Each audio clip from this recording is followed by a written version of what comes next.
Magandang araw po sa inyo at binabati ko kayo para sa aking weekly homeroom guidance patalastas week 8. Ako po ang inyong punong guro, Ginang Nancy Annie B. De La Paz, na bumabati sa inyo ng isang magiting na makapilipinong linggong ito o buwan na ito ng Nobyembre. Ngayon po na November 13 to 17 ay tatalakayin po sa mga klase ang kabayanihan at ang kahalagahan ng mga naging kontribusyon ng iba't ibang mga bayani sa iba't ibang panahon. Ang ating pong mga bayani na nag-alay ng kanilang buhay upang mabago at magkaroon ng kalayaan ang ating bansa.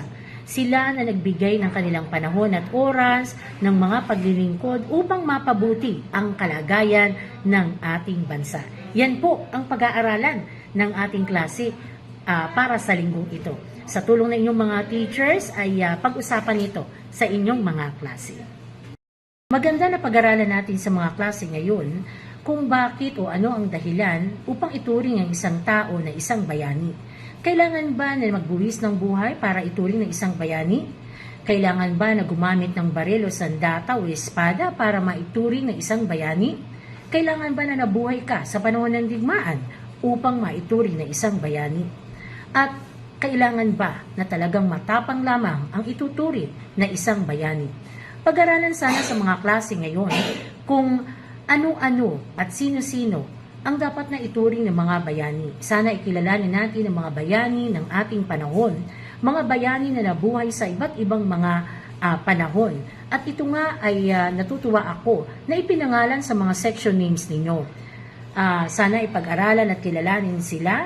Marahil, ang bawat lalawigan ay may kahanga-hanga na mga bayani, no, sa bawat lugar. Kaya kilalanin ang mga naging mahalaga nilang kontribusyon upang mabuo ang ating bansa at ano ang kanilang inspirasyon o kontribusyon na ibigay para sa ating kalayaan. At yan nga po ang pag-aaralan sa linggong ito ng November 13 at 7 hanggang 17 sa inyong mga klase.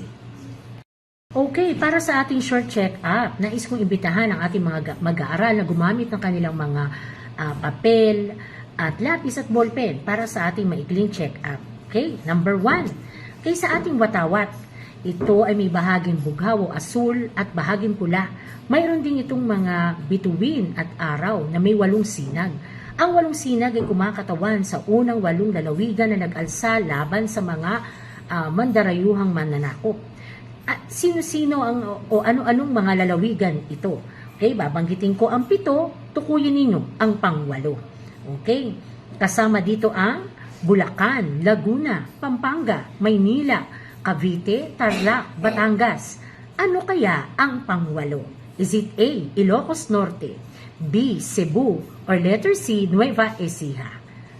Ano ang ika-8 lalawigan?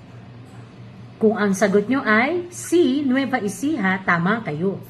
Punta na tayo sa number 2. Sa pangalang J.P. Rizal, J. Abad Santos, at J. Maria Panganiban, ano ang ibig sabihin ng letter J? Is it A, Juan, B, Jose, or letter C, Julian? A, B, or C? Ang sagot ay B, Jose. Let's go to number 3. Tignan ang watawat na ito na ginamit noong panahon ng himagsikan o ng panahon ng paggamit ng KKK. Ano ang kinakatawan ng mga titik na ito? Is it A, kataas-taasan, kagalang-galangang, katipunan ng mga anak ng bayan? B, kaibigan, kabalitaan, kakampi? Or letter C, kulusan ng katipunan ng kabayanihan? A, B, or C? Ang sagot ay A, kataas-taasan, kagalang-galangang katipunan ng mga anak ng bayan. Yan ang ibig sabihin ng KKK. Let's go now to number 4. Ang makikita nyo sa larawan ay isa sa pinakamatandang bayani na naglingkod o nag-alay ng kanyang oras at panahon, no? At lakas at kagitingan sa panahon ng digmaan. Sino ang nasa larawang ito? Alam nyo ba na siya ay pinanganak dito sa Banlat, Quezon City? Matanda na siya pero nagkaroon siya ng panahon upang paglingkuran ang mga nasugatang mga katipunero, gamutin at bigyan sila ng pagkain. Sino ang nasa larawan? Siya ay si Melchora Aquino o mas kilala sa tawag na A. Lola Basia. B. Tandang Sora. Or letter C. Maria Makiling. Sino ang nasa larawan? Tama, siya ay si letter B. Tandang Sora. Let's go now to number 5. Sa ayos ng ating watawat, maingat natin itong isinasabit. Sapagkat may kahulugan ang pwesto ng bahaging pula at ng bahaging asul. Kapag ganito ang ayos ng watawat, nasaan ang kalagayan ng ating bansa? Is it A, nasa gitna ng pandemya? B, nasa gitna ng kapayapaan? Or letter C, nasa gitna ng digmaan? Paano kung nasa itaas ang bahaging pula? Tayo ay nasa letter C, nasa gitna ng digmaan. Let's go now to number 6. Ang makikita sa larawan ay ang mga manunulat ng La Solidaridad. Sila ay ang mga kinunan ng larawang ito sa Espanya, no? Na nagsusulat sila ng dyaryo o periodiko na may pangalang La Solidaridad. At ang mga kopya ng La Solidaridad ay pinadadala nila dito sa Pilipinas. Ang nasa larawan ay sina Jose Rizal, Mariano Ponce. Tukuyin, sino ang pangatlo sa larawan? Is it A, Marcelo H. del Pilar, B, Gregorio del Pilar, or letter C, Apolinario Mabini? Sino ang ikatlong tao sa ating larawan?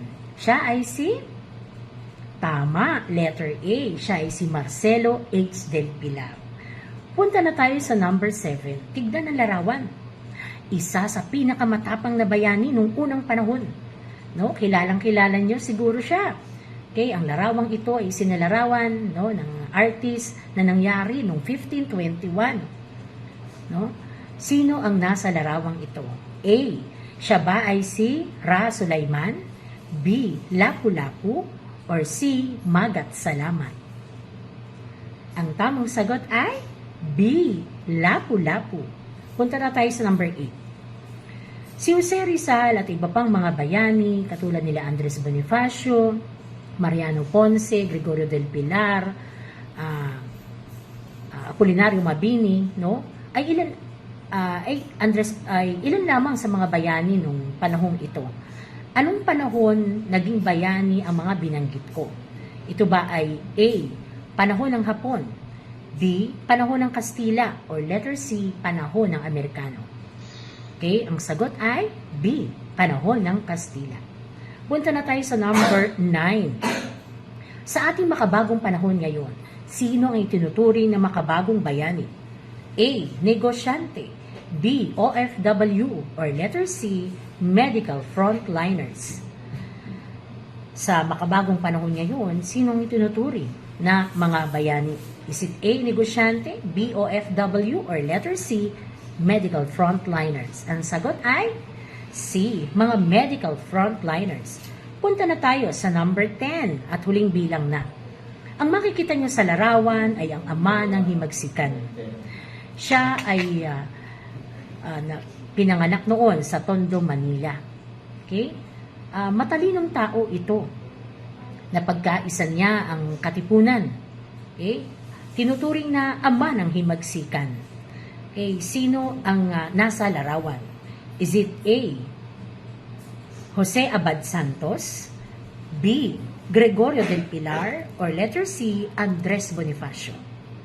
Ang sagot ay letter C. Tama kayo. Siya ay si Andres Bonifacio. So, mga kabataan, ninanais po ng Department of Education ng ating mga kabataan, no, ay maging sangkot o maraming kaalaman tungkol sa tunay na kabayanihan. Ano ba ang sukatan ng pagiging bayani?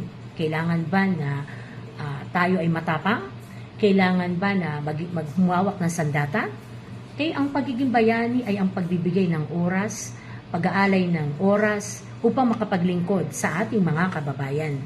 Ang magkaroon at magdulot ng kapayapaan, ito ay isa na ring paraan ng kabayanihan. Kaya binabati ko kayong lahat at nais kong ipagpatuloy ninyo, mga kabataan ng ating lungsod, na sana sa inyong disiplina at pagmamahal sa bayan, kayo ay magkaroon ng kontribusyon sa pagbabagong ito ng ating bansa. Binabati ko po kayo.